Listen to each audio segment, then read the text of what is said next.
ప్రభువైన యేసుక్రీస్తు నామంలో చేరువచ్చిన అందరికీ నా హృదయపూర్వకమైన వందనాలు తెలియజేస్తూ నేటి మన వాక్య ధ్యానంలోకి వెళ్దాము. వాక్య ధ్యానం కొరకు మనం ఏర్పాటు చేసుకున్నటువంటి లేఖన భాగము ఎజ్రా గ్రంథము 10వ అధ్యాయం 1 నుంచి 17 వచనాల వరకు మనము బైబిల్ పఠనంగా చదువుకున్నాం. వాక్యానికి వెళ్ళే ముందు ఒక చిన్న విషయం జ్ఞాపకం చేయాలని ఆశపడుతున్నాను. మన దగ్గరికి సిద్దిపేట ప్రకాష్ అన్న మన దగ్గరికి వచ్చినప్పుడు అన్న ఒక వర్తమానం చెప్పాడు. ఏంటి అని అంటే, నువ్వు సీతాకోక చిలుకవా, గొంగళి పెరుగువా కదా, సీతాకోక చిలుకలాగా మారిన తర్వాత ఇంకా గొంగళి పురుగు లక్షణాలు కనపడుతున్నాయి ఏంటి? నువ్వు క్రైస్తవుడు అయిన తర్వాత ఒక సీతాకోక చిలుకలాగా కనపడాలి, కానీ గొంగళి పురుగు లక్షణాలు కనపడుతున్నాయి ఏంటి అని అలాగిన మార్చుకోవాల్సినటువంటి విషయాలు, సవరించుకోవాల్సిన విషయాలు, సరి చేసుకోవాల్సిన విషయాలు, దిద్దుకోవాల్సిన విషయాలు, వీటి గురించి మాట్లాడాడు. గుర్తుందా మీకు? దిద్దుకోకుండా అలాగనే కనుక కొనసాగుతూ ఉన్నామనుకోండి, ఎంతకాలం అలాగనే గొంగళి పురుగులాగానే ఉంటాం కదా.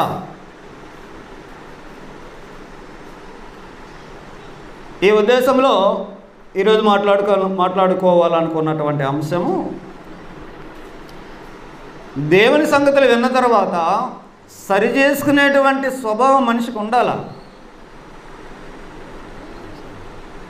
దేవుని సంగతులు విన్న తర్వాత సరి చేసుకునేటువంటి స్వభావం లేకుండా లేదు మేము ఇట్లనే వెళ్తాం, మేము ఎలాగనే వెళ్తాం అనుకుంటే ఆ సంగతులు, ఆ సమావేశాలు, ఆ సదస్సులు, ఆ మీటింగులు అవన్నీ ఎందుకు కదా. సదస్సు అంటే ఏంటి అని అంటే, ఆలోచనలు పంచుకునేటువంటి ఒక కూడిక. ఇప్పుడు జరిగేటువంటి ఈ వాక్య ధ్యానం కూడా ఇంతే కదా. దేవుని ఆలోచనలు మనందరం ధ్యానిస్తాం, మనం ఏం చేయాలా నేర్చుకుంటాం. ఇలాగన ఆయన సంగతులు మనము ధ్యానించి ఆలోచన చేస్తున్నప్పుడు ఏదైతే సవరించుకోవాల్సినటువంటి అవసరత ఉందో దాన్ని సవరించుకోవాల్సినటువంటి అక్కర ఉంది. ఈనాడు చాలామంది ఎలాగున్నామంటే, వింటూ ఉంటాం, వెళ్తూ ఉంటాం.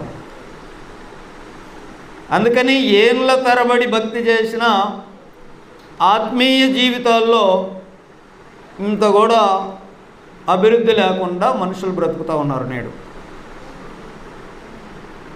సవరించుకుంటూ ఉంటే, సరి చేసుకుంటూ ఉంటే ముందుకెళ్తుంటారు, ప్రోగ్రెస్ కనపడుద్ది. ప్రకాశన విషయాలే మేము మాట్లాడుతూ చెప్పండి. చూడండి, సిద్దిపేట ప్రకాష్ అన్న మన ఏరియాకి ఎందుకు వస్తాడంటే, కొంతమంది సేవకులైనటువంటి మాలాంటి వాళ్ళు ప్రకాష్ అన్నతో, అయ్యా నీకున్న ఆ అనుభవము, సేవ ఎలా చేయాలో ఆ అనుభవాలు మాకు కూడా తెలియజేయండి అని అంటే, ఆయన నెలకు ఒకసారి వచ్చి సేవకుల సదస్సు ఏర్పాటు చేసి అందులో సేవ విధానం ఎలాగుండాలి, సంఘ విధానాలు ఎలాగుండాలి అని సేవ గురించిన సంగతులు సేవకులకు చెప్పడానికి ఆయన నెల వస్తూ ఉంటాడు. సంఘాల్లో ఏమేమి మార్పులు జరుపుకోవాలో ఈ విషయాలన్నీ చాలా చెప్తాడు ఆయన. అసలు సేవకుల ఆ కూడిక ఎలా జరగాలో కూడా చాలాసార్లు చెప్తుంటాడు. ఇప్పుడు మనము కూడుకున్నది సేవకుల కూడిక, ఇందులో ఇలా ఇలా ఇలా ఉంటే బాగుంటుంది, మీరు చేసే ఇవి ఇవి ఇవి అవసరం లేదు అని కొన్ని చెప్పాడు. ఉదాహరణకి ఎలా జరిగిందంటే, సేవకుల కూడిక అని మొదట్లో ఒక చోట ఏం జరిగింది, మేమందరం కూడుకున్నాం. ప్రకాశం వచ్చేదాకా మంచి ఆర్కెస్ట్రా పెట్టి జూమ్గా పాటలు పాడినరు. ఆ తర్వాత ఆరాధన చేద్దామని అందరూ లేచి నిలబడి ఆరాధన పేరిట ఒక 2-3 పాటలు కలిపి, ఈ మధ్య ఇది ట్రెండ్ అయింది కదా ఆరాధన సాంగ్. ఇది వాక్యముకు ముందు ఆరాధన అని అందరూ లేచి నిలబడి 2-3 పాటలు కలిపి, దాంట్లో ఇంగ్లీష్ పదాలు తెలుగు పదాలు కలిపి, మొత్తం మీద మ్యూజిక్తో ఒక విధమైన ఆరాధన అనే ఒక సిస్టమ్ ఇప్పుడు ప్రజెంట్ నడుస్తుంది. ప్రకాశం ఏం చెప్పాడంటే, మనం వచ్చిన ఉద్దేశము సేవకుల కోడికలో వాక్యం నేర్చుకోవడానికి వస్తున్నాం, సేవా విధానాలు నేర్చుకోవడానికి వస్తున్నాం. కాబట్టి ఇవన్నీ మీకు అవసరం లేదు. ఏవి ఈ ఆర్కెస్ట్రాలు, ఈ లేచి నిలబడి ఆరాధనలు, ఇవన్నీ మనకు టైం వేస్ట్. చక్కగా ఏదైనా ప్రోత్సహించుకునే పాట 1-2 పాడుకోండి చాలు, అందరు కలిసి, అది కూడా అని ఆ సదస్సు ఎలా జరగాలో ఆయన చెప్పాడు. ఓకే, అక్కడ ఉన్నటువంటి ఆర్కెస్ట్రా వాళ్ళని చూసి 2 కీబోర్డులు ఆ రోజు, మీతో ఇక పని లేదు. ప్రకాశాన్నే నేరుగా వాళ్ళతో చెప్పాడు, మీతో ఇక పని లేదు, ఇది ఉద్దేశం వేరు, ఈ కూడిక ఉద్దేశం వేరు. మీరు వాక్యం వినాలనుకుంటే వచ్చి ఎదురు కూర్చోండి, లేదు మాకు అవసరం లేదనుకుంటే మీరు వెళ్ళిపోండి, మీతో మాకు పని లేదని అన్నాడు. వాళ్ళ నుంచి లేచారు. ఒక సెషన్ అయిపోయింది, టీ బ్రేక్ జరిగింది. టీ బ్రేక్ తర్వాత మళ్ళా సెషన్ స్టార్ట్ కావాలా. అప్పుడు ఏం జరగాలి,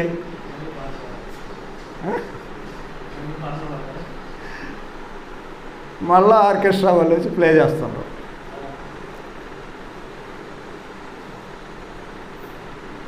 ఇప్పుడు నేను మీతో చెప్పేది ఏంటంటే, పెద్ద ఆయన చెప్పాడు కదా, ఇది అవసరం లేదు, మీ పని లేదు అని ఆయన చెప్పినప్పుడు మళ్ళా అక్కడ కూర్చోకూడదు కదా. కానీ ఎందుకు మళ్ళా కూర్చున్నారు అని అంటే, ఇంకా గ్యాప్ వచ్చిందంటే మ్యూజిక్ ఉండాలా, పాటలు పాడాలా అనే మోస ధోరణిలోకి మనం వెళ్ళిపోయాం. మీకు అర్థమవుతున్నాయా నేను చెప్పేది?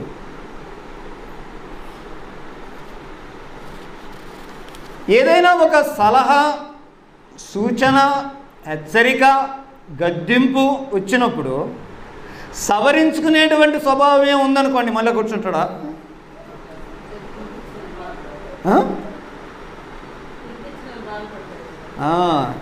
పిలిపించిన వాళ్ళు బాధపడతారు, మీటింగ్ పెట్టిన వాళ్ళు బాధపడతారు. ఇలాంటి అనేకమైనటువంటి విషయాలన్నీ పెట్టుకొని మొత్తం మీద ఆయన ఏం చెప్పాడో ఆ విషయాన్ని మాత్రం సవరించుకునేటువంటి స్వభావం మాత్రం మనకాడ లేదు. ప్రకాశన్న లాంటి అనుభవజ్ఞులైనటువంటి సేవకులు వచ్చి నేర్పిస్తున్నా కూడా సవరించుకునేటువంటి విధానం లేదు. పోయిన సోమవారం జరిగింది, ఆయన ఇవన్నీ అవసరం లేదన్నాడు కదా. ఏది ఆర్కెస్ట్రాలు అవసరం లేదు, మీరు లేచి నిలబడి ఆరాధనలు చేయాల్సిన అవసరం లేదు, ఈ విషయాలన్నీ చెప్పాడు. నెలల తరబడి చెప్తున్నాడు. నిన్న జరిగింది, నిన్న కూడా సేమ్ అందరూ లేచి నిలబడి ఆరాధన పడదామని నాకు అనిపించింది. ఎవరికి నచ్చిన విధానంలో వాళ్ళు వెళ్ళిపోతానే ఉంటే, ఈ సదస్సులు జరిగినప్పుడు పెద్దవాళ్ళు చెప్పే వాటిని ఎవరు మనసును పెట్టాలి, ఎవరు సవరించుకోవాలి? అసలు ఆ సవరించుకునే అటుంచు, ఇంతకీ ఇక్కడ కూర్చునేటువంటి వారు అయ్యా నువ్వు చెప్పు మేము సరి చేసుకుంటాం అనే స్వభావంతో వచ్చిన వాళ్ళేనా? అనేది నా ఆలోచన. నువ్వు చెప్పయ్యా, మేము సరి చేసుకుంటాం. ఆ సరి చేసుకునేటువంటి ఆ స్వభావం ఉందా అసలు? అది సేవకుల సంగతి పక్కన పెట్టండి. ఇప్పుడు సంఘాల్లో విశ్వాసులుగా అనేకమైనటువంటి ఏదో లోపాలు అవి ఇవి కనపడుతూ ఉంటాయి, బలహీనతలు కనపడుతూ ఉంటాయి. బోధకులు మీకు వివరిస్తూ ఉన్నప్పుడు సరి చేసుకునేటువంటి స్వభావం కనుక లేకపోతే, బోధకుడు చెప్పాడు సరి చేసుకునే స్వభావం నీ దగ్గర లేకపోతే ఇంకా సదస్సు ఎందుకు? మీకు అర్థమవుతుందిగా? సో అలాంటి స్వభావం మనిషికి ఉండాలి. ఎలాంటి స్వభావం? సరి చేసుకునే స్వభావం ఉండాలా? లేదు మేము ఇలాగైనా వెళ్తాం, మేము ఇలాగైనా చేస్తాం అనుకుంటే ఎలా? ఎజ్రా గ్రంథంలో చదివినటువంటి ఈ లేఖన భాగం మనకి చాలా అద్భుతంగా కనువిప్పు కలుగజేస్తుంది. ఎజ్రా గ్రంథంలో 10వ అధ్యాయం ప్రారంభం నుంచి ఇక్కడ మనం చూస్తున్న ఎజ్రా ఏడ్చుచు దేవుని మందిరం ఎదుట సాష్టాంగపడుతూ పాపమును ఒప్పుకొని ప్రార్థన చేసెను. ఇశ్రాయేలీయులలో పురుషులు, స్త్రీలు, చిన్నవారు మిక్కిలి గొప్ప సమూహముగా ఆయన యొద్దకు కూడి వచ్చి బహుగా ఏడవగా, కింద మేము దేశమందుండు అన్యజనులలోని స్త్రీలను పెళ్లి చేసుకొని మా దేవుని దృష్టికి పాపము చేసితిమి. అయితే ఈ విషయంలో ఇశ్రాయేలీయులు తమ నడవడి దిద్దుకొందురు అనే నిరీక్షణ కాదు. ఇశ్రాయేలీయులు తమ నడవడి దిద్దుకొందురు. తప్పు జరిగింది, దిద్దుకోవాలా. పొరపాటు జరిగింది, దిద్దుకోవాలా. దిద్దుకునేటువంటి మనసుంటే వాక్యం వింటున్నా కూడా నీలో దేవుని కార్యాలు జరుగుతూ వస్తాయి. దేవుడు నిన్ను వాక్యంతో కడతాడు, దేవుడు నిన్ను వాక్యంలో రూపాంతరపరుస్తాడు, దేవుడు నిన్ను శుద్ధి చేస్తాడు, దేవుడు నిన్ను కడుగుతాడు. వాక్యముతో ఉదక స్నానం అంటే అదే కదా. దిద్దుకునేటువంటి స్వభావం కలిగి ఉండాలి. దీని గురించి కొంచెం స్టోరీ మీకు చెప్తా.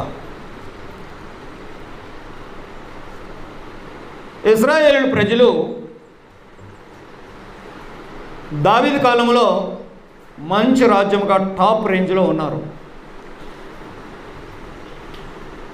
దావీదు తర్వాత నుంచి వారికి రాజ్యానికి ఉండేటువంటి ఖ్యాతి తగ్గిపోతూ వచ్చింది.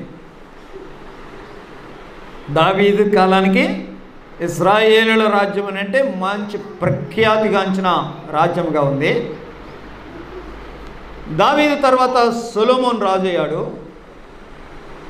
ఆయన కూడా 40 ఏళ్ళు పరిపాలించాడు. బాగా నెమ్మదిగా ప్రశాంతంగా ఇశ్రాయేలు రాజ్యం అంతా బాగుంది.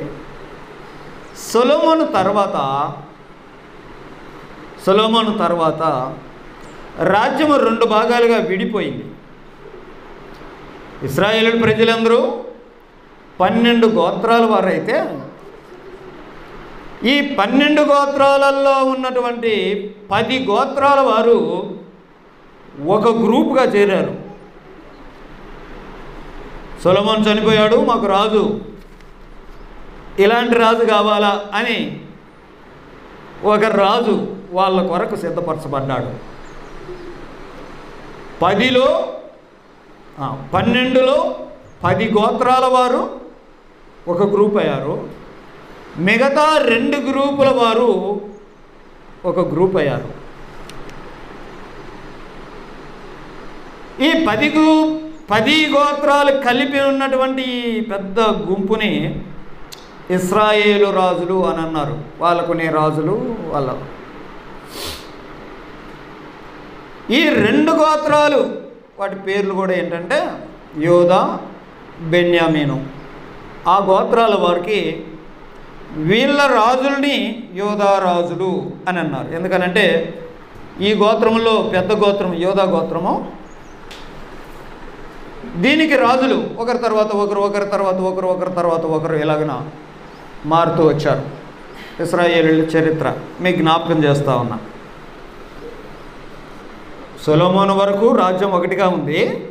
సొలొమోను తర్వాత 2 భాగాలు అయిపోయింది. ఈ 2 భాగాలలో ఒక గ్రూపులో ఏమో ఎన్ని తెగలు ఉన్నాయి? 10 తెగలు ఉన్నాయి. ఇంకో గ్రూపులో 2 ఉన్నాయి. ఈ 10 మంది ఉన్నటువంటి ఈ గ్రూపులు ఉన్నాయి, 10 మంది గోత్రాలు ఉన్నటువంటి ఆ తెగను ఇశ్రాయేలు రాజులు ఏలారు. ఈ 2 గోత్రాలు ఉన్నటువంటి ఈ గ్రూప్ని యోధా రాజులు అనేవారు ఏలారు.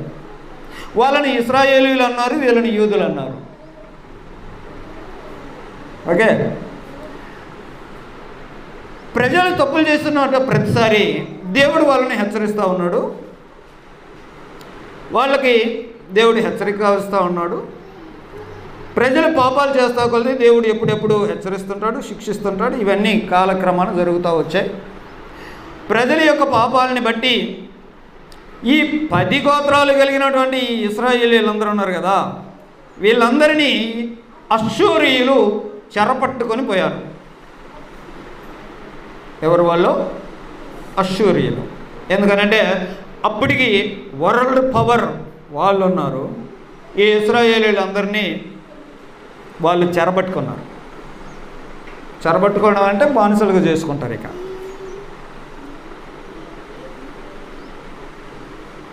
ఈ యోధా ప్రజలు ఉన్నారు కదా, యోధా రాజ్యం, దక్షిణ రాజ్యం, వీళ్ళ దగ్గరికి కూడా ప్రవక్తలు వచ్చి, బాబు దేవునికి లోబడకుండా తప్పులు చేస్తే ఏమైందో చూశారు కదా, పక్కన మీ వాళ్ళే ఆ 10 గోత్రాల వాళ్ళు చెరపట్టబడ్డారు, పాడైపోతున్నారు.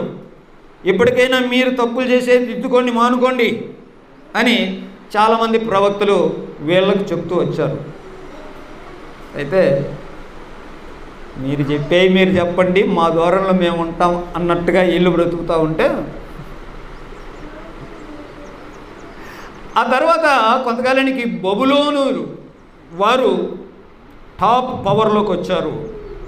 వాళ్ళు ఏం చేశారంటే మొత్తాన్ని జయించుకుంటూ వచ్చేసారు. అష్షూరీయులను జయించారు. అష్షూరీయుల దగ్గర ఎవరు బందీలు ఉన్నారు? ఇశ్రాయేలు ప్రజలు, 10 గోత్రాల వాళ్ళు బందీగా ఉన్నారు. మరి అష్షూరీయులని వీళ్ళు ఓడించినప్పుడు వాళ్ళ దగ్గర ఉన్న బందీలు కూడా వీళ్ళ స్వాధీనంలోకి వచ్చేసారు. అట్ ద సేమ్ టైం దక్షిణ దేశమైనటువంటి యోధా ప్రజలుగా ఉన్న ఈ 2 గోత్రాలను కూడా స్వాధీనపరుచుకున్నారు. ఎందుకనంటే వరల్డ్ పవర్ అయిపోయారు వాళ్ళు, బబులోనీయులు.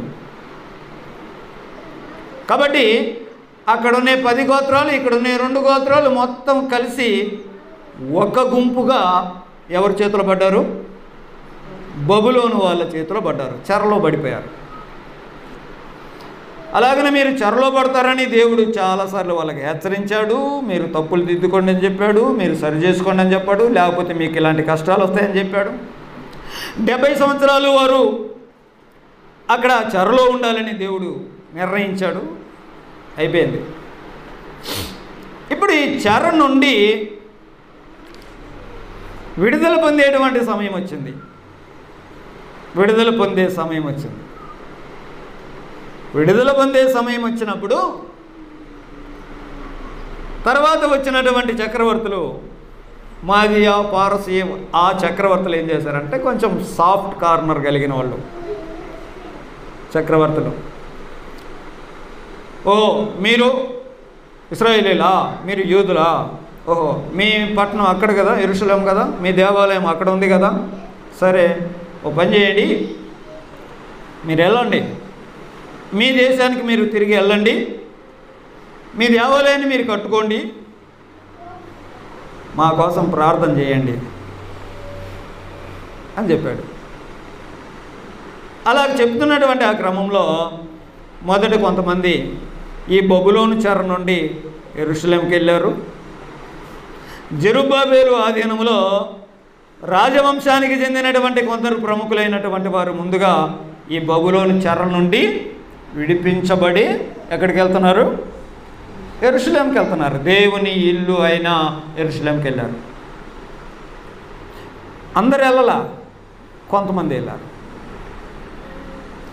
తర్వాత కొంతకాలానికి యెరూషలేం వెళ్తున్నాం, రాజవంశం వచ్చేసింది యెరూషలేంకి. దావీదు రాజు, ఆ వంశం అంతా వచ్చేస్తుంది. కాబట్టి ఒక రాజ్యాన్ని ఏర్పాటు చేసుకునేటువంటి అవకాశం వచ్చింది, మంచిదే. కానీ మన యెరూషలేము దేవాలయాన్ని కూడా కట్టుకోవాలి కదా, అక్కడ దైవ సంబంధమైన విషయాలు జరగాలి కదా అని లేవీయులు కూడా రండి అని అంటే యజ్రా ఆధ్వర్యంలో లేవీయులు కూడా కలిసి మళ్ళా ఇంకొక ట్రిప్పు విడుదల పొంది యెరూషలేంకి వస్తున్నారు. ఆ తర్వాత మరి ఇంకొక ట్రిప్పులో మరి కొంతమంది వచ్చారు, క్రాఫ్ట్స్మెన్, చేతి పనులు చేసేవాళ్ళు. వారు నెహెమ్యా ఆధీనంలో వాళ్ళు వచ్చారు. వాళ్ళు వచ్చి వాళ్ళు ఏం పని చేశారు అని అంటే, మన యెరూషలేము మన ఇశ్రాయేల్ దేశం కాబట్టి గోడలు ప్రాకారాలు కట్టుకోవాలి, సరిహద్దులు కట్టుకోవాలి కదా అని చేతి పనులు చేసేటువంటి బ్యాచ్ మరి ఒకసారి ఇలా వెళ్ళారు. మీరు వింటున్నారా?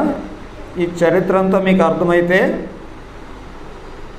బైబిల్ చదివేటప్పుడు మీకు సంగతులు అర్థమవుతూ వస్తాయి. బబులోను చెర నుండి అందరూ ఒక్కసారిగా వెళ్ళిపోలేదు. రాజవంశంలో వాళ్ళు జెరుబ్బాబేలు ఆధీనంలో ఫస్ట్ వెళ్ళారు.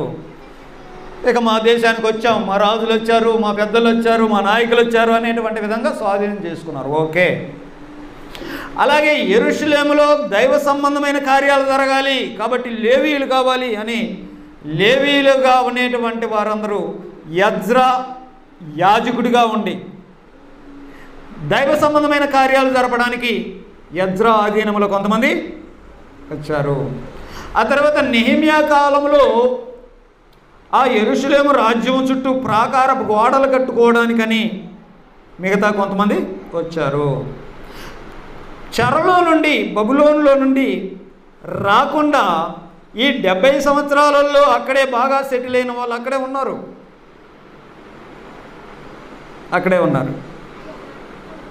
అందరు రాలేదు, కొంతమంది బబులోనులోనే సెటిల్ అయ్యారు. ఎందుకనంటే ఐగుప్తులో వీళ్ళకు ఉన్నటువంటి కష్టాలు ఉన్నాయి చూసారు. ఐగుప్తులో ఎలాంటి కష్టాలు పడ్డారు? మొదట్లో ఇటుకలు, భారమైన వారి మూలుగులు, అంత ఐగుప్తులో ఉన్నంత కష్టాలు బబులోను చెరలో లేవు ఇశ్రాయేల్ ప్రజలకి. యూదులు సహజంగా మంచి వ్యాపారం జ్ఞానం కలిగిన వాళ్ళు కాబట్టి బబులోన్లో ఉన్నటువంటి ఈ 70 సంవత్సరాలలో కలిసిమెలిసి తిరిగి చిన్న చిన్న బిజినెస్లు స్టార్ట్ చేసుకుని బాగా డెవలప్ అయిపోతున్నారు. కాబట్టి ఈ 70 సంవత్సరాలలో యెరూషలేం మా సొంత దేశానికి, మా ఇంటికి, మా దేవుని ఇంటికి, మా యెరూషలేముకి, మా దేవాలయం దగ్గరికి, మా దేవుని దగ్గరికి వెళ్ళాలనుకున్న వాళ్ళు వచ్చేసారు. ఇక్కడ బాగానే ఉంది కదా, మనకి సెటిల్ అయిపోయాం కదా, ఇంకెందుకు అనుకున్న వాళ్ళు అక్కడే మిగిలిపోయారు. మీకు ఒక సంఘటన చెప్తా. యేసు ప్రభు పుట్టినప్పుడు 3 జ్ఞానులు వచ్చారు అని ఉంది. జ్ఞానులు వచ్చారు అని, 3 అనేది పక్కన పెడితే జ్ఞానులు వచ్చారు అని ఉంది కదా యేసు ప్రభు. వారు తూర్పు దేశం నక్షత్రాన్ని చూసి వచ్చారు అండి. ఎవరు వాళ్ళు? ఎక్కడి నుంచి వచ్చారు? బెత్లెహేములో, యెరూషలేముకు దగ్గరనే 2 కిలోమీటర్ల పక్కన ఉంటుంది బెత్లెహేము. బెత్లెహేములో యేసు ప్రభు పెడితే ఎక్కడో నక్షత్రాన్ని చూసి, అది తూర్పు దేశం అన్నమాట, తూర్పు దేశంలో నక్షత్రాన్ని చూసి వాళ్ళు వచ్చారు. ఎవరు వాళ్ళు అంటే ఈ బబులోను చెరలో సెటిల్ అయిపోయిన యూదులు ఉన్నారు చూసావు, యెరూషలేముకి వెళ్ళకుండా. యెరూషలేముకి వెళ్లకుండా బబులోనులోనే సెటిల్ అయిపోయినటువంటి వారు యూదులే. వాళ్ళ గ్రంథం తెలుసు, వారి ప్రవక్తల మాటలు తెలుసు. యాకోబు నక్షత్రము ఉదయించును అనే సంగతి వాళ్ళకు తెలుసు, వారు ఎదురు చూస్తున్నవారు. కాబట్టి నక్షత్రాన్ని చూసి మెస్సయ్య పుట్టాడని కనుక్కొని వాళ్ళ దారిని బట్టి వచ్చేసారు. మీకు అర్థమైందా? తూర్పు దేశపు జ్ఞానులు అని క్రిస్మస్ టైంలో మనం అనుకునేటువంటి ఆ జ్ఞానులు ఎక్కడి నుంచి వచ్చారనమాట? బబులోనులో సెటిల్ అయిపోయి ఉన్నవారు, వాళ్ళ వంశం అది. ఇప్పుడు బబులోను చెర దగ్గర నుంచి విడిపించబడి యెరూషలేముకు వచ్చినటువంటి వారు ఉన్నారు కదా. యెరూషలేముకు వచ్చినవారు, యెరూషలేం అంటే దేవుని ఇల్లు, దేవుని స్థలము. ఓకే, ఆ చెర నుండి విడిపించబడి దేవుని ఇంట్లోనికి వచ్చిన వారు కదా. ఇప్పుడు వీళ్ళు ఎలాగుండాలా?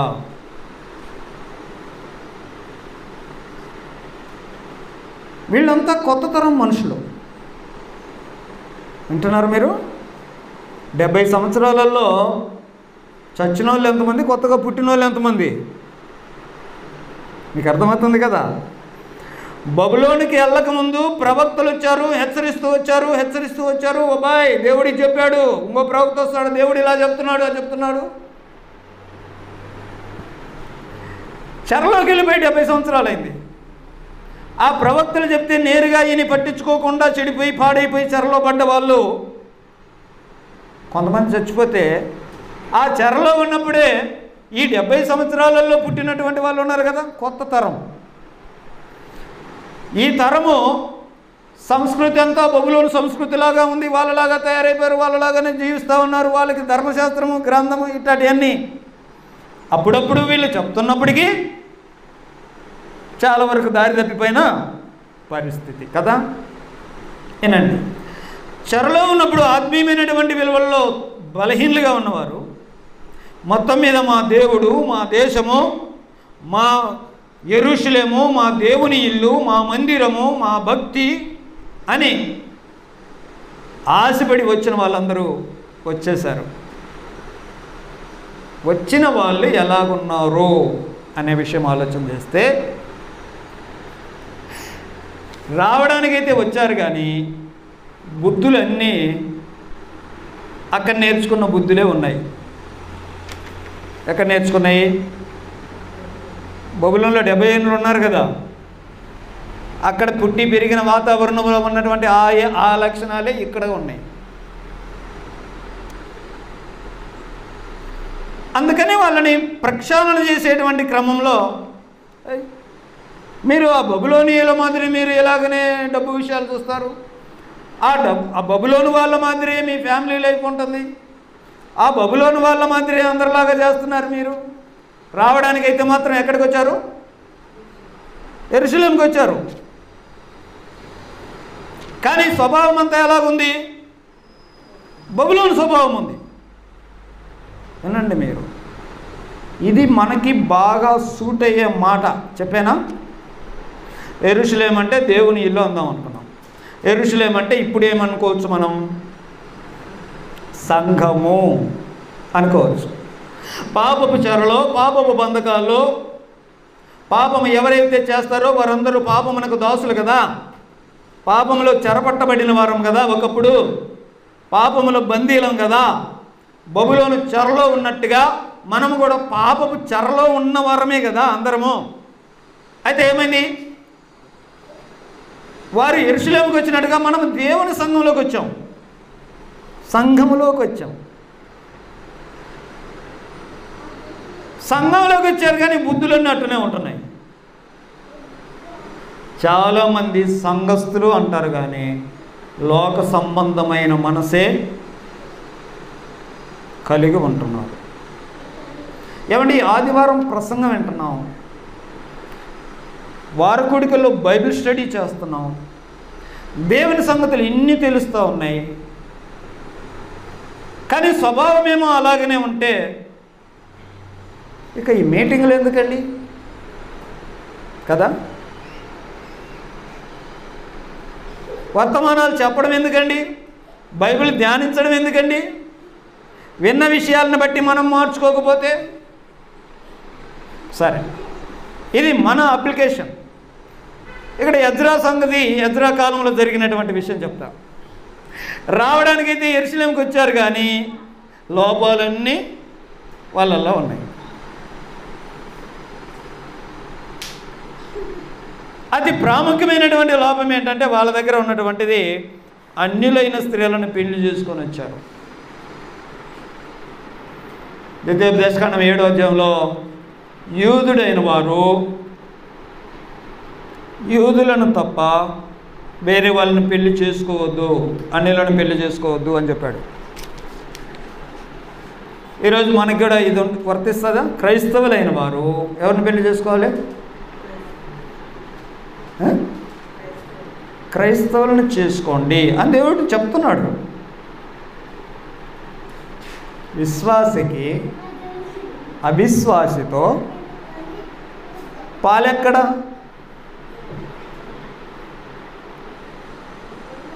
కాబట్టి ఎవరైతే క్రైస్తవులు ఉంటారో పెళ్ళి ఎవరిని చేసుకోవాలి?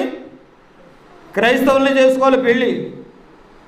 అవిశ్వాసులను చేసుకొని వాళ్ళను మారుద్దాం అనుకుంటే వాళ్ళను మార్చడం అట్టుంచి మనం పాడైపోతాం. ఉదాహరణకి ఓ తెల్ల గుడ్డ తీసుకున్నాం. క్రైస్తవుడు అనుకో, పరిశుద్ధపరచబడ్డాడు, క్రైస్తవుడు. ఒక మసిగుడ్డ తీసుకో, అది ఒక అన్యులు అనుకో. ఎందుకనంటే వాళ్ళు పరిశుద్ధపరచబడలేరు. సరే, ఏమైతుందిలే, మంచి అమ్మాయిలని పెళ్లి చేసుకున్నాం. తెల్లగుడ్డని మసిగుడ్డని కలిపేసి రుద్దుతూ ఉన్నాం. తెల్లగుడ్డ మసిగుడ్డను మారుస్తుందా? మసిగుడ్డ తెల్లగుడ్డను మారుస్తుందా?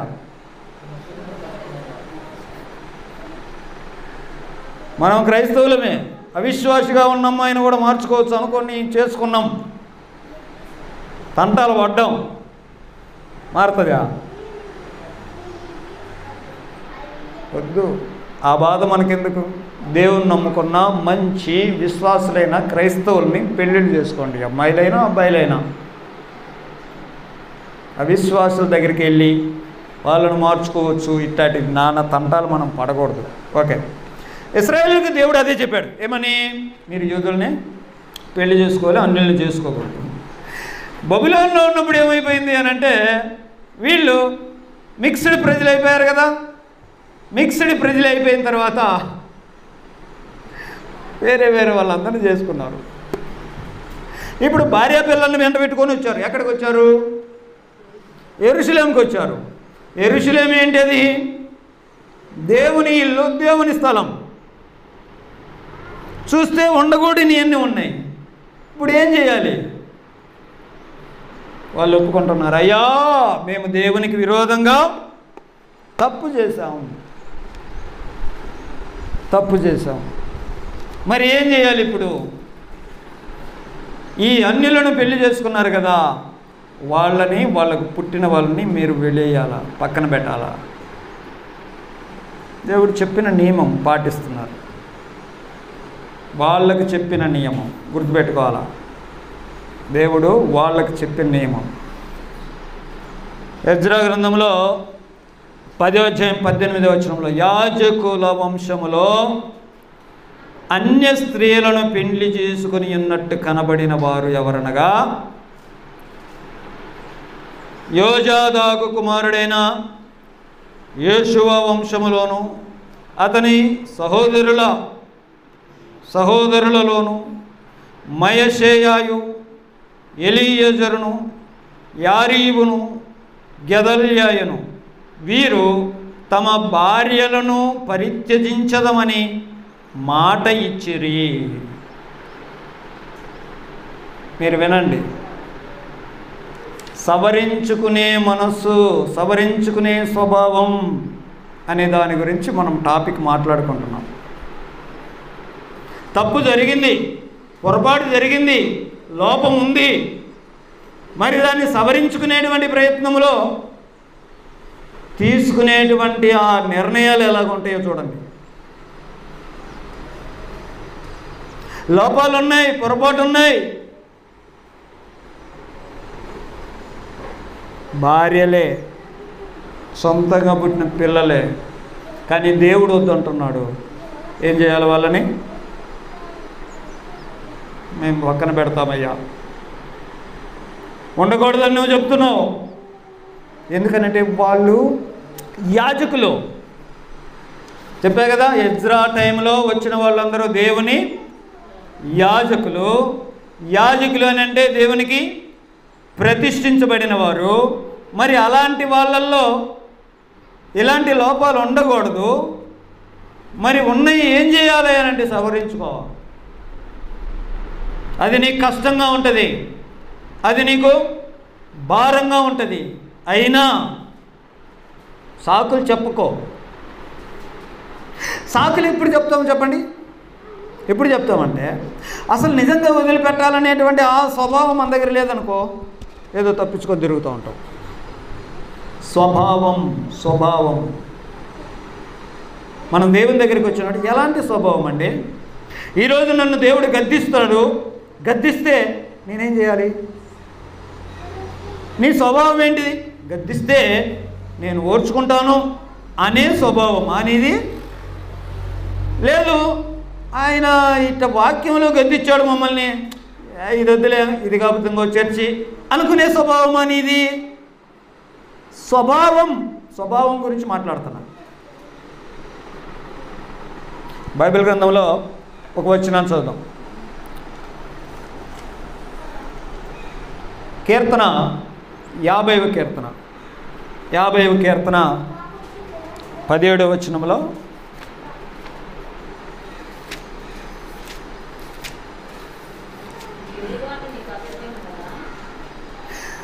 దిద్దుబాటు నీకు అసహ్యం కదా,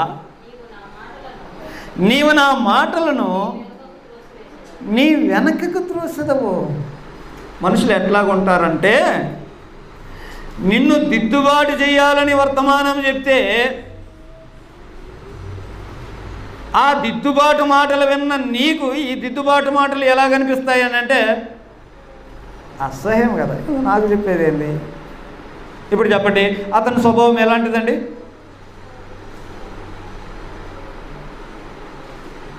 ఆ యాటిట్యూడ్ గురించి మాట్లాడుతున్నాను.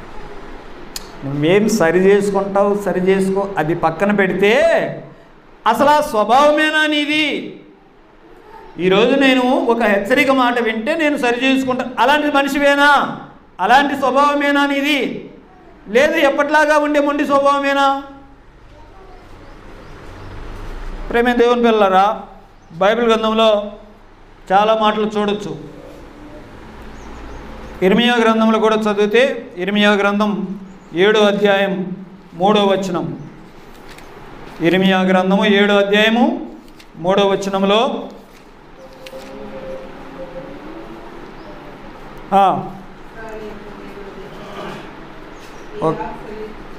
ఓకే, నేను ఈ స్థలమున మిమ్మును నివసింపజేయునట్లు మీ మార్గములను మీ క్రియలను దిద్దుకొనండి. ఏళ్ళ తరబడి చర్చికి వచ్చినంత మాత్రం కాదు, కానీ నీ మార్గములను నీ క్రియలను దిద్దుకోండి. ఇంతగా స్వభావం ఉందా మనకి? ఎజ్రా కాలంలో ఉన్నటువంటి ప్రజలు ఎలాంటి వారంటే దానికి రియాక్ట్ అయిపోయారు. అయ్యో మా దగ్గర ఈ లోపం ఉంది, మేము దిద్దుకుంటాం. మా దగ్గర ఈ పొరపాటు ఉంది, మేము సరి చేసుకుంటాం. మా దగ్గర ఉన్నటువంటి ఈ కొరత ఏదో మేము దాన్ని దిద్దుకుంటాం, మేము సరి చేసుకుంటాం. దేవుడు కూడా అదే అంటున్నాడు. నా దగ్గరికి వస్తారు, మీరు మీ మార్గములను మీ క్రియలను మీరు దిద్దుకోండి. ఒకడు చిన్నప్పటి నుంచి దేవుని మాటలు వింటా పెరిగాడు. యుక్త వయసు వచ్చింది, చనిపోయాడు. సమాధి దగ్గర అందరూ అంటున్నారు, వీడు తాగుబోతే చచ్చిపోయాడు, తాగడం వల్ల చచ్చిపోయాడు అని అంటున్నారు అందరూ.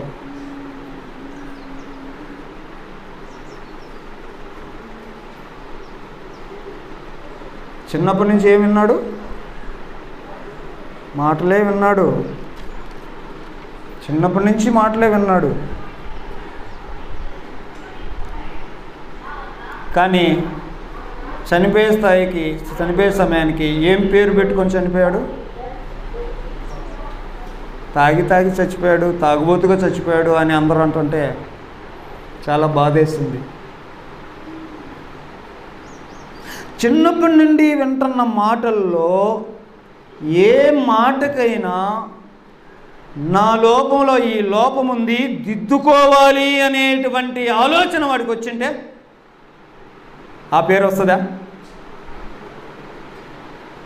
స్వభావం గురించే మాట్లాడుతున్నా నేను. దిద్దుకున్నాడా లేదా, దిద్దుకుంటాడా గురించి మాట్లాడతాను. అసలు ఎట్లాంటి మనిషివి నువ్వు ఎలాంటి స్వభావం కలిగిన వాడివి? దిద్దుకునే స్వభావమేనా? లేదు. ఎప్పట్లాగా ఉండేదేనా? నీకు ఇష్టమైనట్టు నువ్వు వెళ్ళిపోయేదేనా? నీకు నచ్చిన విధానంలో నువ్వు వెళ్ళిపోవడమేనా? స్వభావమే గురించి మాట్లాడుతున్నా. స్వభావం. ప్రేమైన దేవుని పిల్లరా, మనము కూడా ఒకప్పుడు అందరిలాంటి స్వభావం కలిగిన వారమే. క్రైస్తవులైన తర్వాత ఆ జీవంతో కూడిన లైఫ్ మనకు రావాలా, ఆ సెన్సిటివిటీ రావాలా. అయ్యో ఒక పొరపాటు అయింది, ఒక పదం రాంగ్ మాట్లాడాను, వెంటనే ఆ సెన్సిటివిటీ రావాలా. ఒకప్పుడు అంటే రాలేదండి. తాగి వాడిని ఏదేదో తిట్టాను ఒకప్పుడు, కానీ ఇప్పుడు ఇంకొక అతన్ని కొంచెం గట్టినంగా మాట్లాడా. సెన్సిటివిటీ ఏం చెప్తుంది? ఇప్పుడు నాకు కొంచెం ఈరోజు నేను అట్లా మాట్లాడకూడదు అని నాలో అనిపిస్తే ఆ సెన్సిటివిటీ మనలో ఉన్నట్టు. నీకు అర్థమవుతున్నాయా? యేసుక్రీస్తు మనల్ని బ్రతికించాడు అని అంటే దాని అర్థం అది.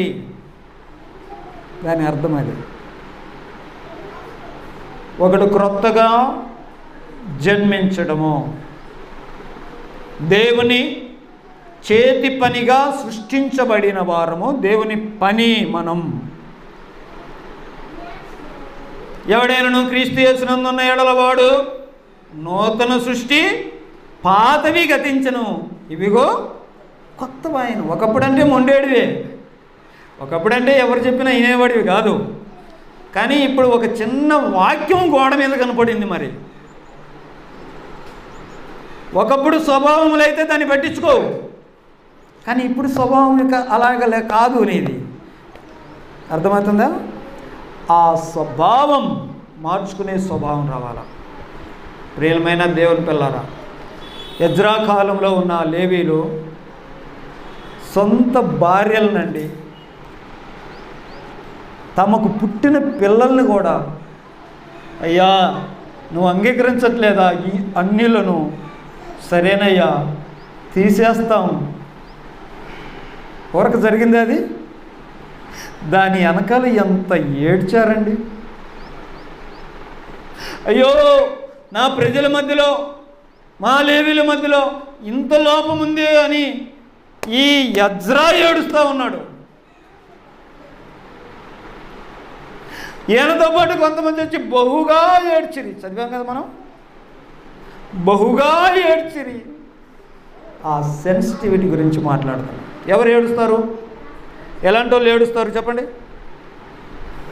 ఆ సెన్సిటివ్ మైండ్ ఉన్న వాళ్ళు ఏడుస్తారు. చర్చికి వెళ్ళాము, వచ్చాము, ఈరోజు వాక్యం అయిపోయింది, ఈరోజు వాక్యం బాగానే ఉంది, ఈరోజు వాక్యం బాగాలేదు. రొటీన్గా వెళ్ళి వస్తుంటే ఆ సెన్సిటివిటీ ఎక్కడ ఉంటుంది? గుర్తుపెట్టుకోవాలి. ఇశ్రాయేలు ప్రజలు దేవుని దగ్గరకు వచ్చామనేటువంటి ఆ స్పృహను బట్టి దేవునికి ఇవ్వాల్సిన ఆ ఘనత కొరకు తమకి ఎంత నష్టమో, తమకి ఎంత కష్టమో వాటిని పరిత్యజించడానికి ఇష్టపడ్డారు, చేశారండి. ఇప్పుడు మన జీవితాల్లో ఒకసారి అప్లై చేసుకుంటే మనం ఎలాగున్నాం?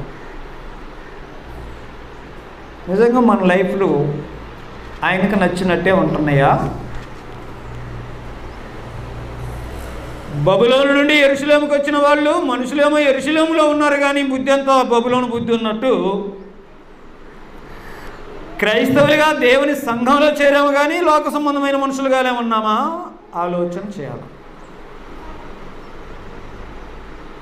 దేవుని దగ్గరికి రావటం అంటే మనల్ని మనం ఇక గ్రైండర్లో వేసుకోవడానికి ఇష్టపడి వచ్చే వాళ్ళమే మెట్లకి వస్తున్నామంటే అదే. ఈరోజు నాకేదో దొరుకుద్ది, నా జీవితం నూతనపరచబడే ఏదో దొరుకుద్ది, ఈరోజు నేను పరిశుద్ధపరచబడే ఏదో సంగతి దొరుకుద్ది, ఈరోజు దేవుని దగ్గరికి వెళ్తున్నానంటే నా జీవితంలో ఒక కొత్తమైన మార్పు వస్తుంది. ఇలాంటి లక్షణం కలిగిన వాడు దైవ సంబంధమైన స్వభావం కలిగి వస్తే చిన్న హెచ్చరిక మాట, చిన్న ప్రోత్సాహక మాట, చిన్న వాక్యం కూడా నిన్ను కదిలిస్తూ వస్తుంది. అంతేగా? నిజమేనా నేను చెప్పేది? అలాంటి మనసు లేకుండా కనుక, సిద్ధపాటు లేకుండా స్వభావం ఎప్పట్లాంటి స్వభావమే కనుక అయితే ఎన్ని చెప్పినా, ఎన్ని సంవత్సరాలు చర్చికి వచ్చినా అంతే ఉంటుంది, ఎదుగుదల ఉండదు. సవరించుకునే స్వభావం ఉంటే ఇలాంటి సదస్సులు ఉపయోగమే. సవరించుకునే స్వభావం కనుక లేకపోతే ఎన్ని సదస్సులు పెట్టినా దండగే. అది నేను బోర్డు మీద రాసింది. గుర్తుపెట్టుకోండి. ఫైనల్గా ఒక మాట చెప్తాను మీకు. దేవుని దగ్గరికి వచ్చామంటే, దేవుని దగ్గరికి రావడానికి ఫస్ట్ మెట్టు ఏంటి? ఫస్ట్ మెట్టు దేవుని దగ్గరికి రావాలి అంటే ఫస్ట్ కావాల్సింది ఏంటి? విన్నావు? రావటానికి ఫస్ట్ మెట్టు మారు మనస్సు. మారు మనస్సు. దేవుని దగ్గరికి నువ్వు రావాలంటే ఫస్ట్ ఎక్కాల్సిన మెట్టు మారు మనసు. మారు మనసు అంటే ఏంటండి? ఇదే, సవరించుకోవాలా, నువ్వు మార్చుకోవాలా, నువ్వు దిద్దుకోవాలా, నువ్వు సరి చేసుకోవాలా. అదే కదా దాని ఉద్దేశం. మత్తయి సువార్తలో యేసు ప్రభు చెప్పిన మాట ఒకసారి జ్ఞాపకం చేసుకున్నాం.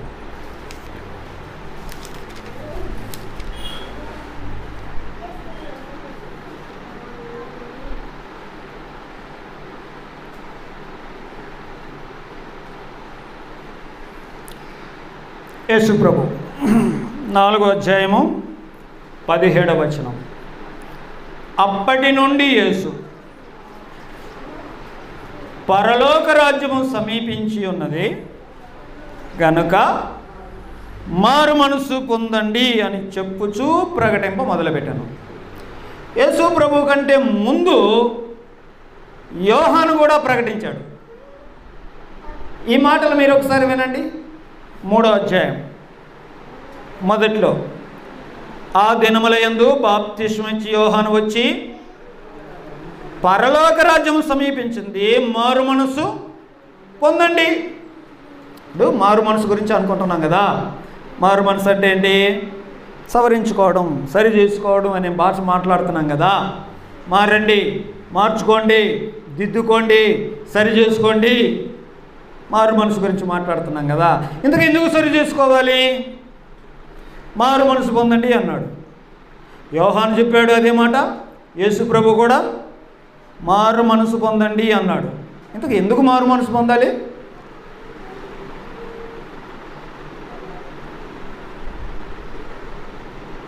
ఎందుకు మారు మనసు పొందాలి? పరలోక రాజ్యం సమీపించింది కాబట్టి మారు మనసు పొందండి అన్నాడు. మారు మనసు అంటే అర్థం ఏంటంటే, దేవునికి సంబంధించినటువంటి మనిషిగా నేను మారాలా. మారు మనసు అంటే చాలామంది ఇప్పుడు అనుకునే వాళ్ళు ఎట్లా అంటే, మొన్నటిదాకా తాగాను, ఇప్పుడు తాగుడు మానుకున్నా, మొన్నటిదాకా తిట్టాను, ఇప్పుడు తిట్లు మానుకున్నా, మొన్నటిదాకా బూతులు మాట్లాడాను, ఇప్పుడు బూతులు మానుకున్నా. సరే, మారు మనసు అనేది నువ్వేదో చేసే ఆప్యావా అని మాత్రమే కాదు. నువ్వేంది ఎవడైనా ఆపుతాడు, ఆపలేరా? తాగకుండా, బూతులు మాట్లాడకుండా, తిట్టుకోకుండా ఇట్టేటోళ్ళు మారు మనసు లేని వాళ్ళు లేరా? మారు మనసు అనేది నువ్వేదో మార్చుకుంటున్నాను అనేది వాటి ఉద్దేశం కాదు. ఈ మార్చుకునేది పరలోక రాజ్యం సమీపించింది కాబట్టి దేవుని యొక్క రాజ్యానికి సంబంధించిన వాడిగా నేను మారాలి కాబట్టి మార్చుకుంటున్నా. అది మారు మనసు. మారు మనసు అంటే దేవునికి సంబంధించిన వానిగా నేను వెళ్ళాలి కాబట్టి నేను మార్చుకుంటున్నా అనేది మారు మనసు. చాలామంది మారు మనసు అని కొన్ని వదిలేస్తారు, కొన్ని మానుకుంటారు. మానుకున్నంత మాత్రాన అది ఆగుద్దా అని అంటే మళ్ళీ కొంతకాలానికి స్టార్ట్ అయింది. నేను ఇదే చెప్తున్నా, అదే మానుకునేది దేని కొరకు మానుకున్నావు? నేను దేవుని సంబంధమైన వాడిగా మారాలి. మీకు అర్థమవుతుందా?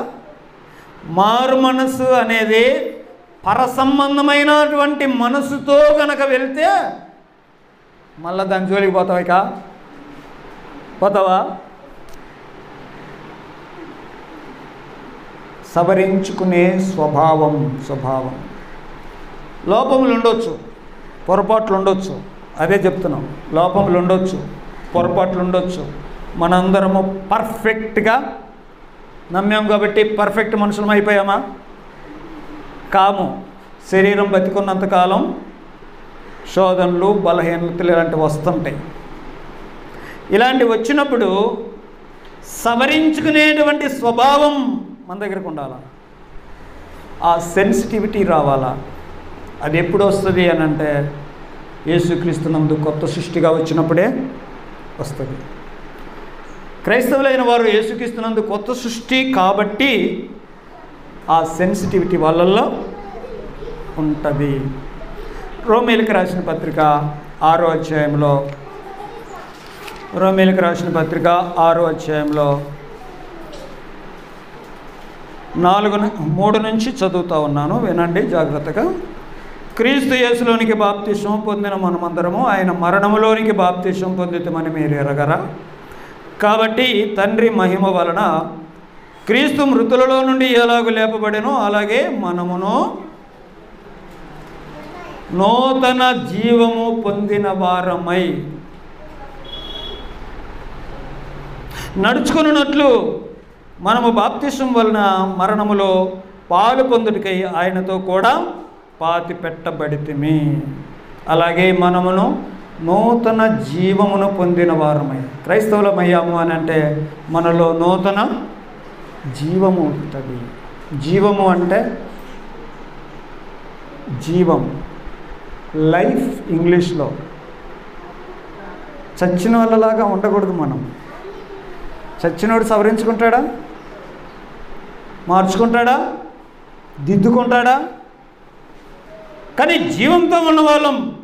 దేవుని వాక్య హెచ్చరిక వచ్చింది, బాయ్ నువ్వు ఆత్మీయమైన ఈ స్థాయిలో ఉన్నావు, నెక్స్ట్ స్థాయికి వెళ్ళాలా? ఏసయ్యా వెళ్తాను. నీ ప్రార్థన జీవితం ఎలాగుంది? వాక్యంలో అర్థమైపోయింది. నెక్స్ట్ ఎలాగుండాలా? అర్థమైపోయింది. నీ పరిశుద్ధతలో ఎలాగున్నావు? ఎలాగుండాలా? అర్థమైపోయింది. దిద్దుకుంటావా? ఆ సెన్సిటివిటీ, ఆ స్వభావం రావాలా, స్వభావం. అందుకని ఇక్కడ అన్న మాట ఏంటంటే మన ప్రాచీన స్వభావము పోయింది, ఒక కొత్త స్వభావం వచ్చింది. ఈ స్వభావం దైవికమైన స్వభావం, దేవుని పిల్లల్లాగా ఉండే స్వభావం.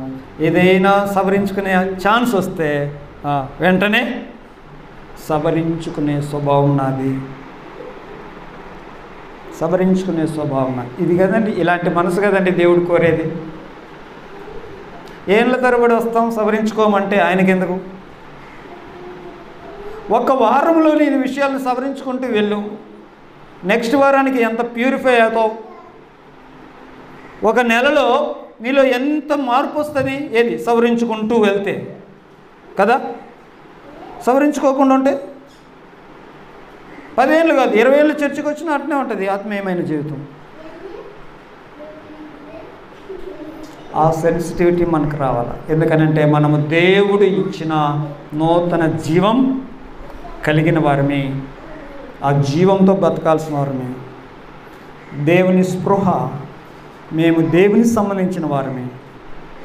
ఒకప్పుడున్న చెరలో ఉన్నవారం కాదు, ఇప్పుడు దేవుని ఇంటికి వచ్చాము, దేవుని పట్టణానికి వచ్చాము, దేవుని ఆలయానికి వచ్చాము, యెరూషలేముకి వచ్చాము, మేము సంఘంలోకి వచ్చాం. కాబట్టి మా దగ్గర ఇవి ఉండకూడదు, తీసేయి, సవరించుకుంటాం. తిమోతి పత్రికలో ఒక మాట, చక్కని మాట, 3వ అధ్యాయం, 2వ పత్రిక 3వ అధ్యాయం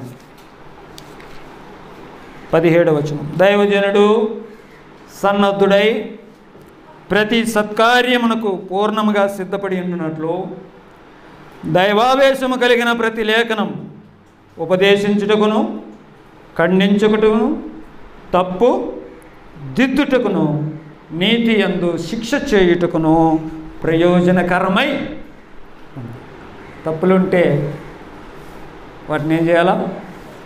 దిద్దుకోవాలా. ఆ సెన్సిటివిటీ రావాలా, ఆ సున్నితత్వం క్రైస్తవంలో ఉండాలా. కఠినత్వం కాదు, సున్నితత్వం. అందుకే మీ హృదయమును మెత్తని హృదయముగా నేను చేస్తా. కొత్త నిబంధన వాగ్దానం అది. మాంసపు గుండె నీకు ఇస్తా, రాతి గుండె తీసేసి మాంసపు గుండె ఇస్తా, సున్నితత్వాన్ని ఇస్తా, చిన్న మాట కూడా కుచ్చుకునే విధమైన మెత్తదనాన్ని నీకు కలిగిస్తా. సవరించుకుంటావా? అలాంటి స్వభావమేనా నీది? నువ్వు రక్షించబడ్డానన్నావు, మరి సవరించుకునే స్వభావమేనా? లేదు బండబారిందా? ఆలోచన చేసుకుందాం. దేవుడిచ్చిన జీవం అయితే ఎప్పటికప్పుడు మనల్ని కుచ్చుకునే విధంగా, నాటుకునే విధంగా, ఆ సున్నితత్వంలో దేవుడు మనల్ని ఆ జీవంతో ఉంచుతాడు. దాని కొరకు ఆశపడదాం. దేవుని స్పృహతో బ్రతుకుదాం, దేవుని కొరకు బ్రతుకుదాం. మన దగ్గర ఉన్న ఈ విషయాలు సవరించుకునేవి ఉంటే సవరించుకుంటూ, దిద్దుకుంటూ ముందుకు సాగిపోదాం. ఆ చొప్పున దేవుడు మనకు సహాయం చేయనుగాక. ప్రార్థన చేసుకుందాం. ప్రార్థన.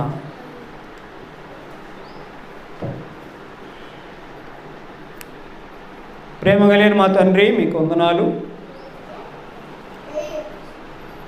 నేటి సమాజం ఎలాగుందో, సేవకులు, విశ్వాసుల సంఘాలు ఎలాగున్నాయో ఒకసారి ఆలోచన చేసుకున్నాము. గ్రంథములో నీ ప్రజలు నీ దగ్గరికి వస్తే ఎలాగున దిద్దుకున్నారో చూసాము. మేము ఎలాగుండాలో, మాకు ఎలాంటి స్వభావం కలిగి ఉండాలో కూడా మాకు అర్థమైంది. కాబట్టి నేటి వాక్య ధ్యానాన్ని బట్టి మేము సున్నితమైన వారంగా, మెత్తని హృదయములు కలిగిన వారంగా, నీవిచ్చిన నూతన జీవము చేత వచ్చిన నవీన స్వభావాన్ని కలిగిన వారంగా, నీ మహిమ కొరకు వినియోగపడే వారంగా ఉన్నట్లుగా మా తప్పులు దిద్దండి. మేము దిద్దుకోవడానికి మాకు సహాయం చేయండి. సవరించండి, సవరించుకునేటువంటి సహాయం మాకు చేయండి. మీ సన్నిధిలో మేము అలర్ట్గా, ఒక స్పృహతో బ్రతికి ఉండడానికి సహాయం చేయండి. మేము నీ వారము, నీ ప్రజలము, నీ వారమే, పరలోక రాజ్యమునకు సంబంధించిన వారమన్న ఆ స్పృహతో మేము ఉండగలగడానికి దయతో సహాయం చేయండి. మేము కూడుకునే ప్రతి సదస్సు మమ్మల్ని నూతనపరిచే సదస్సుగా ఉండనట్లుగా ఆశీర్వదించమని యేసుక్రీస్తు నామములో ప్రార్థిస్తున్నాము తండ్రి. ఆమేన్.